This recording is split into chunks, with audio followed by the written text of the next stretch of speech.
Hola clase, soy señor Christian. Hoy vamos a hablar de los pronombres complementos directos y los pronombres complementos indirectos y dónde los ponemos ambos. Los mandatos afirmativos. Cuando quieres usar un mandato afirmativo, necesitas adjuntar el pronombre complemento. If you don't remember, adjuntar means to attach. So we must attach the pronombre complemento or the object pronoun that we want to use. Okay, that is with all affirmative commands. If you have, si tienes ambos pronombres complementos, directo y indirecto, usa el orden mandato indirecto y directo, complemento indirecto y complemento directo. Okay, so you have to always attach with affirmative commands. It doesn't matter if it's a affirmative command for the to form informal or if it's an affirmative command for the usted command formal.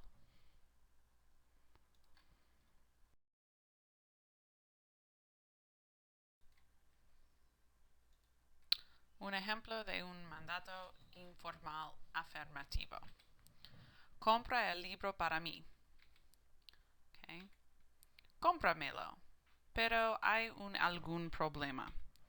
Tenemos que añadir un acento. So all I'm saying is when we attach our pronouns, attach, remember affirmatives, attach the pronouns. Whenever we do that, we must add an accent.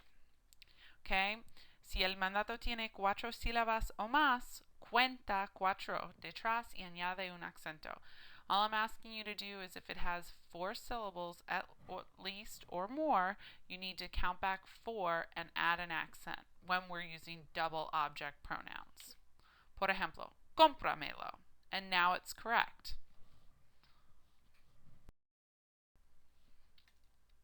Un ejemplo para el mandato formal afirmativo. Still, we're using affirmative command. It's just in the usted form. Por ejemplo, usted, compre el libro para mí. Cómpramelo. Problema. Tenemos que añadir un acento. Ojo. Añade el acento. Ojo. Remember that means pay attention. Presta atención. You've got to add the accent. Cómpramelo. All we did here was change the command form, which is compre. It looks a little bit different because it's in the usted form. But the rules for adding the indirect object and the direct object pronoun are still the same. And because it's an affirmative command, we after we attach, we add a pronoun. Or we add an accent, sorry.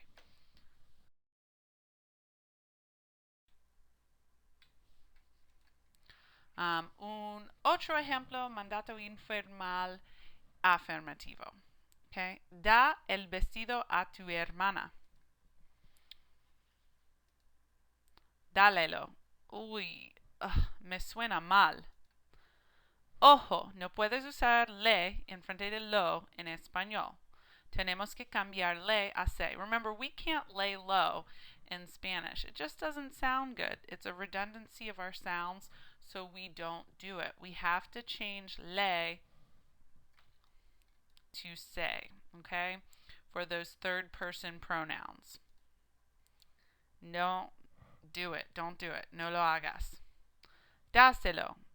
Ahora está correcto. Okay, now we're correct because we've changed. Okay, los mandatos negativos, las reglas. Cuando quieres usar un mandato negativa, tienes que poner el pronombre complemento en frente del mandato. Okay, every time the object pronoun has to go in front of the command, whether it's indirect object or a direct object. But today we're talking about double objects, so we need to know donde los ponemos, where we are going to put both of them, ambos, okay? So si tienes ambos, both pronombres complementos directo o indirecto, usa este orden. Complemento indirecto, complemento directo y mandato. Un ejemplo de un mandato informal negativo. No digas el chiste a ella. No le lo digas. Uy, caramba, me suena muy mal, right? Doesn't sound good because we know we can't lay low in Spanish, okay? I like this little picture of the bananas. Knock, knock, who's there? Banana. Knock, knock, who's there? Banana. Knock, knock, who's there? Banana. Knock, knock, who's there? Orange. Orange, you glad I didn't say banana? Okay, yo soy muy tonta. Ojo, no puedes usar le en frente de lo o la en español. Tenemos que cambiar le a se. We already talked about that because we can't lay low. So don't do it. Ah, caramba, perfecto. No se lo digas. Now we put it correctly. We have our indirect object in front of the direct object, and we've changed the form so that we don't have any sound problem. Okay. Ahora vamos a practicar. Practiquemos.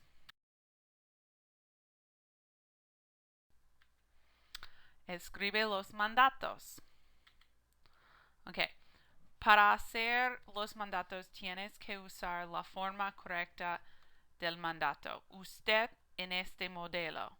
Compré es la forma usted, okay, formal.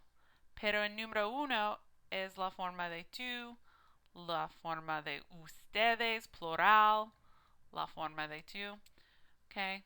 Está subrayada, underlined. So what I want you to do is write out these commands. Take a moment, take as much time as you need, and you can go forward when you're ready to look at the answers on the next slide. Remember to pay attention to the underlined form that you're looking for, because if it's the to form, you need to put the command in that to form, making sure that if it's negative or affirmative, remember telling someone to do something affirmative or telling somebody not to do something negative, right? Okay, like don't take your shoes off, your feet stink. That's a negative command, okay? Versus leave your shoes on, your feet stink. That's an affirmative command. So I want you to pay attention to what type of commands and also what forms. Buena suerte. Okay, las respuestas. How'd you do? I'm sure you did fantásticos because you guys are inteligentes. Here we have número 1, ábrelas. Making sure that you add your accents when you have if it's a single object pronoun that we're attaching, if the command is 3 or more syllables, you need to add an accent. If we have 2 objects that we're adding, we're going to count back 4. As long as there's 4 syllables or more, we add an accent. Okay? Número 2, no los abran. Número 3, tráemela. Número 4, tráigaselo. Número 5, no se las traigas. Número 6, dímelo. Número 7, démela. Número 8, póngalos allí. Número 9, no lo busque. Número 10, no me la sirvan. Okay? I'm sure you did fantastic. Come with questions when we go to review these, and I will be more than happy to go over them with you. Can't wait to see you guys soon. Adios.